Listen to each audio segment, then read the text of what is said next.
দখলের হাতিয়ার হিসেবে শুল্ক আরোপ ও শক্তি প্রয়োগের হুমকি থেকে হঠাৎ করেই সরে এসেছেন মার্কিন প্রেসিডেন্ট ডোনাল্ড ট্রাম্প। সুইজারল্যান্ডের দাভোসে ন্যাটো মহাসচিব মার্ক রুটের সঙ্গে বৈঠকের পর তিনি জানান, গ্রিনল্যান্ডকে ঘিরে চলমান বিরোধ নিষ্পত্তির জন্য একটি দীর্ঘমেয়াদী চুক্তির কাঠামো তৈরি হয়েছে। এই চুক্তি আর্কটিক অঞ্চলের নিরাপত্তা নিশ্চিত করবে, রাশিয়া ও চীনের প্রভাব ঠেকাতে সহায়ক হবে। যদিও গ্রিনল্যান্ডের মালিকানা নিয়ে কোনো আলোচনা হয়নি বলে জানান ট্রাম্প। ট্রাম্পের এই সুর পরিবর্তনে ইউরোপীয় মিত্রদের মধ্যে উত্তেজনা কিছুটা কমেছে।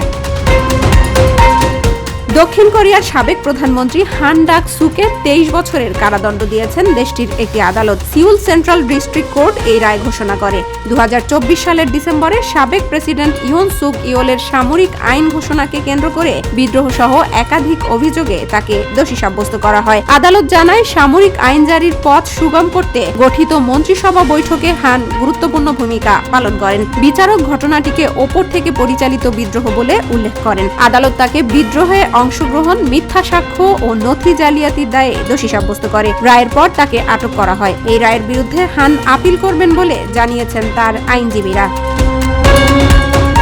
রমজান মাস জুড়ে নামাজের সময় মসজিদের বাইরে মাইক ব্যবহার না করার নির্দেশনা দিয়েছে সৌদি আরব। রমজানে মসজিদের বাইরে নামাজ সম্প্রচারের অনুমতি থাকবে না। বাইরে মাইক ব্যবহার কেবল আজান ও নামাজ শুরুর আগে ইকামতের সময় সীমিত থাকবে। রমজান সামনে রেখে সৌদির ধর্ম বিষয়ক মন্ত্রণালয় মসজিদগুলোর জন্য একগুচ্ছ নির্দেশনা জারি করেছে। এর মধ্যে রয়েছে ইফতার আয়োজন নির্দিষ্ট উঠানে সীমাবদ্ধ রাখা, পরিষ্কার পরিচ্ছন্নতা নিশ্চিত করা, মুসল্লিদের জন্য শান্ত ও আধ্যাত্মিক পরিবেশ বজায় রাখা।